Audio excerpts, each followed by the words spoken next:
This segment is brought to you by Islamic Food and Nutrition Council of America. Alhamdulillah wa kafa wa salamun ala ibadihi alladhina istafa khususan ala sayyidil mursalin khatamil anbiya wa ala kulli atba'ihi min as-siddiqin was-salihin wash-shuhada amma ba'du fa'udhu billahi minash shaitanir rajim bismillahir rahmanir rahim qala Allah subhanahu wa ta'ala fi kalamihil mubin يا أيها الذين آمنوا اتقوا الله ولتنظر نفس ما قدمت لغد واتقوا الله إن الله خبير بما تعملون صدق الله مولانا العظيم وبلغنا رسوله النبي الكريم ونحن على ذلك لمن الشاهدين والشاكرين آمين الحمد لله رب العالمين إن الله وملائكته يصلون على النبي يا أيها الذين آمنوا صلوا عليه وسلموا تسليما اللهم صل على سيدنا شفيعنا حبيبنا مولانا محمد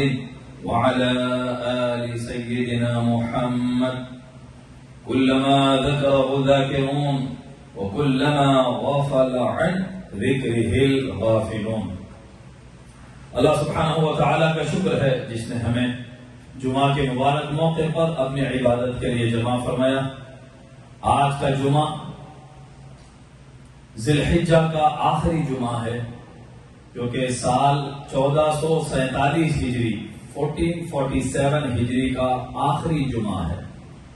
آنے والا جمعہ محرم الحرام شریف نئے سال میں ہم کو داخل ہونے کے بعد ملنے والا ہے. اس سال کا اختتام ہے اور اس سال کے اختتام پر بھی ایک اور قربانی ہے. ذی الحجہ کے مہینے میں 26 ذی الحج سیدنا امیر المؤمنین عمر ابن خطاب رضی اللہ تعالی عنہ کی شہادت کا دن ہے. ایک خصوصیتیں کچھ ہے جو بیان ہو رہی ہیں. اللہ سبحانہ و تعالی ہمارے آقا ہمارے سردار ہمارے امیر سیدنا عمر ابن خطاب رضی اللہ تعالیٰ عنہ کے درجات کو بے پناہ بلند فرمائے اور اللہ لاکھوں کروڑوں کرم اور رحم کی بارش فرمائے سیدنا عمر پر جن کے احسانات امت پر ہیں, جن کے بے شمار خدمات سے اسلام کے چراغ کو مزید روشنی اس دنیا بھر میں حاصل ہوئی ہے. اس تذکرے کے بعد میں آتا ہوں اپنے عنوان کی طرف.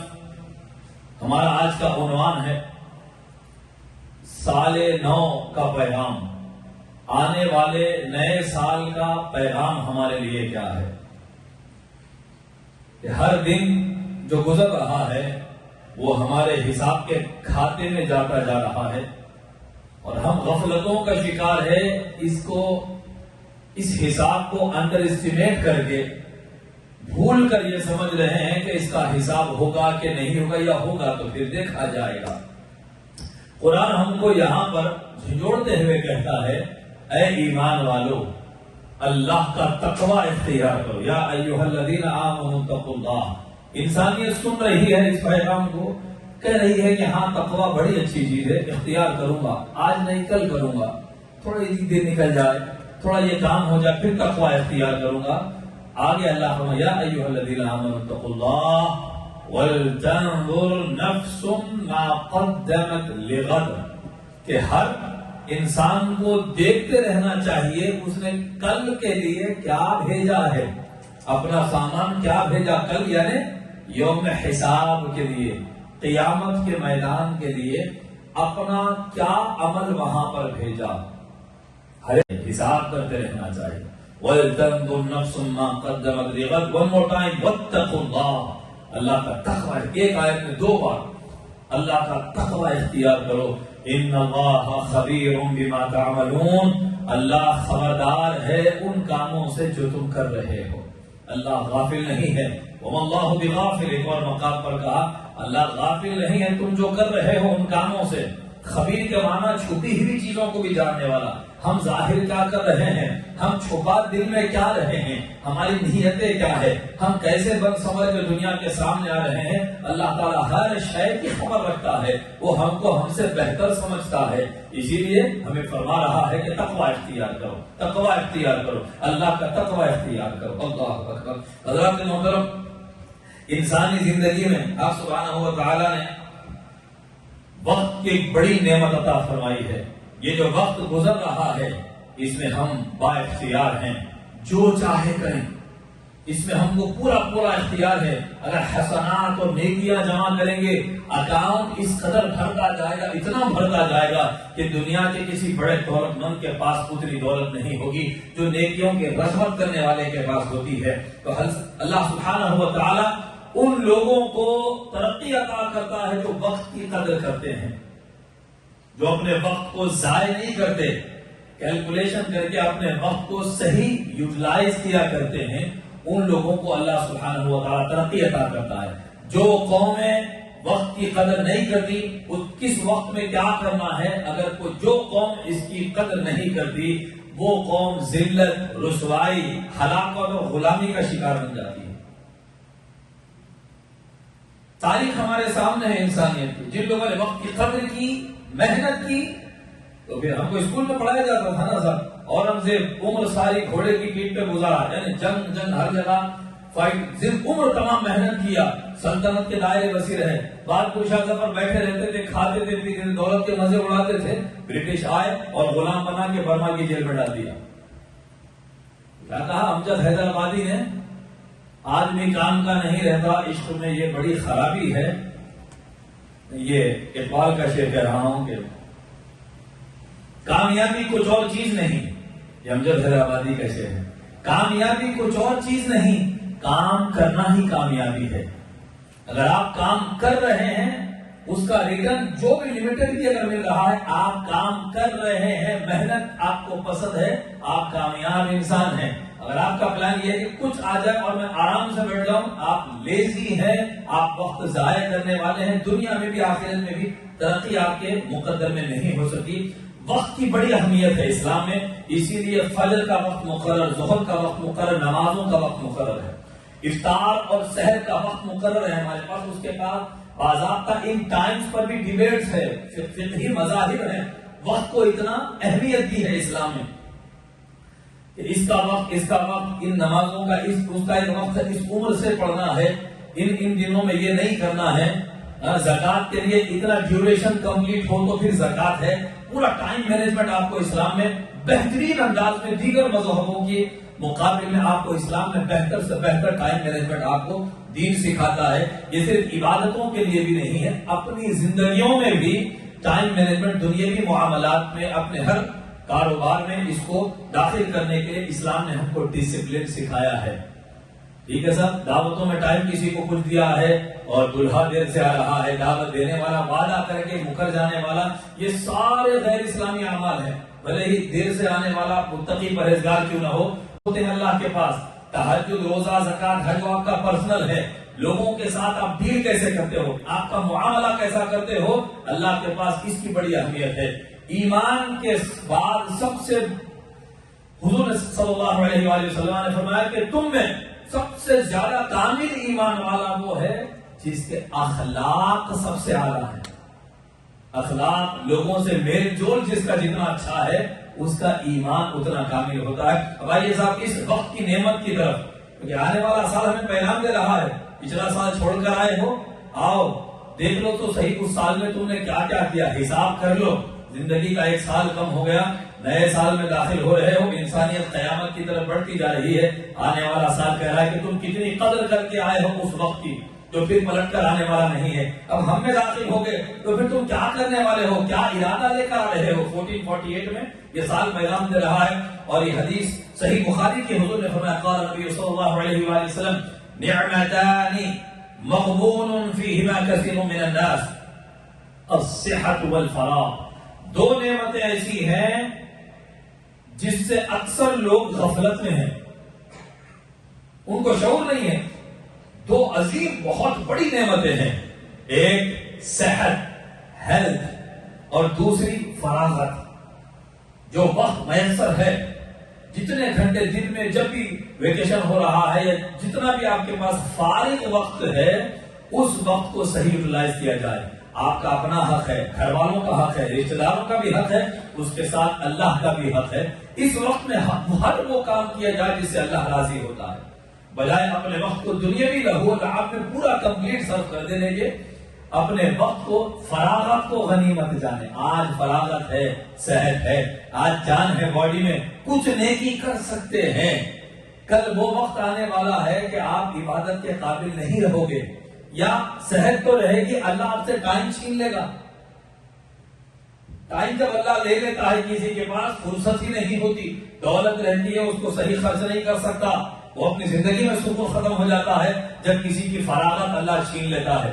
یہ ہوتا ہے صاحب، بڑے بڑوں کو آپ نے دیکھا، ہم نے دیکھا ہے، سب کچھ ہے، ٹائم نہیں ہے. کچھ لوگ وہ ہیں جن کے پاس دولت کے انبار ہیں، صحت نہیں ہے، من چاہے غذا نہیں کھا سکتے. اسی لیے ہم کو حکم دیا جب نوالا بھی کھاؤ پیٹ بھر جائے شکر ادا کرو. حلق سے نیچے اتر رہا ہے، ڈائجیشن بھی ہو رہا ہے، یہ زندگی کی علامت ہے. جب یہ رک جاتا ہے تو پھر جانے کا سامان تیار ہو رہا ہوتا ہے. صحت کو غنیمت جاننا اور اللہ کا شکر ادا کرتے رہے. الحمدللہ الحمدللہ. بیماری اگر آپ سنیں گے تو بس اللہ کی پناہ ہے. کس کو کیا ڈائگنوز ہو رہا ہے پتا نہیں، 4th اسٹیج پہ اچانک معلوم ہو رہا ہے. یہ صحت گارنٹی نہیں ہے ہم ہمیشہ صحت مند رہیں گے. اسی لیے حضور نے کہا صحت کو غنیمت جانو. آج صحت اور فراغت ٹائم ہے، غنیمت جانو. اس ٹائم کو کل ہوگا نہیں پتا. ایک صاحب نے مجھے کہا کہ میں دعا کرا تھا، میری خواہش تھی کہ اللہ مجھے اتنا کام دے کہ مجھے فرصت نہ رہے. تو بولے کہ پھر وہ گاڑیوں کو رینٹ پہ دینے کا، شاید بڑی بڑی گاڑیوں مسجد وغیرہ فنکشنز میں دینے کا کام اسٹارٹ کیا. بولے کہ اتنا کام میں پھنس گیا میں، اس کے بعد حالت یہ ہو گئی، سوتا بھی تھا تو فون کس طرح رکھ کے سوتا تھا، فون آیا تو نیند اور سکون ختم ہوتا تھا میرا. تو مانگنے کے بھی آداب ہوتے ہیں. خیر عافیت مانگنا اللہ سے، اللہ خیر سے عطا فرما، مالک برکت سے عطا فرما، اللہ سے ایسے مانگا جاتا ہے. ٹھیک ہے صاحب، فراغت اور صحت دو چیزوں کی قدر کا حکم ملا.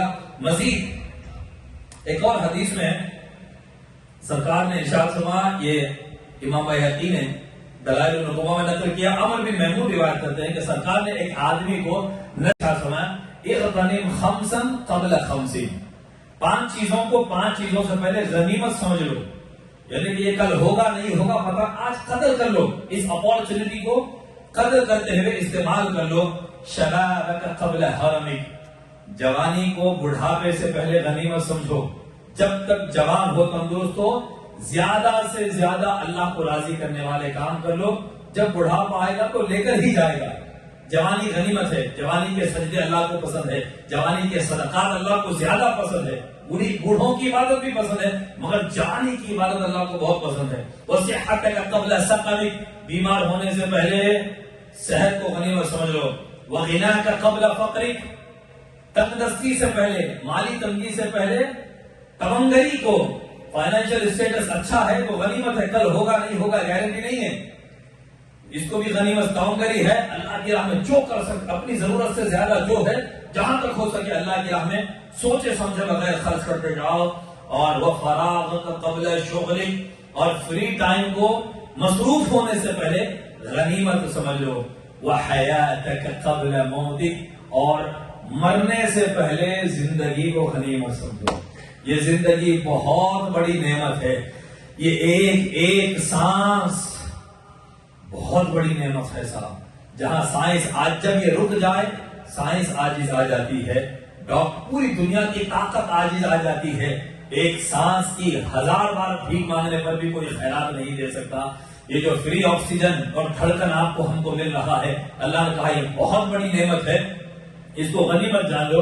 ورنہ پھر مرتے وقت کوئی بولتا بھائی ٹائم دے دیا ڈاکٹر نے، اتنے گھنٹے کا ٹائم ہے، بلا کے بولیں کہ بھائی اتنی دولت ہے، اس کو اتنا دے دو، اس کو اتنا دے دو، اس کو اتنا دے دو، تو 100 میں سے 1% ثواب ملتا اس کا. اب تو جاتے جاتے بول کے جا رہے نا، بھائی جا رہے ہیں، لیکن نہیں بھی بولے تو کہیں نہ کہیں جانے والا یہ مال خود کے استعمال میں تو نہیں آئے گا، 1% ثواب ملے گا.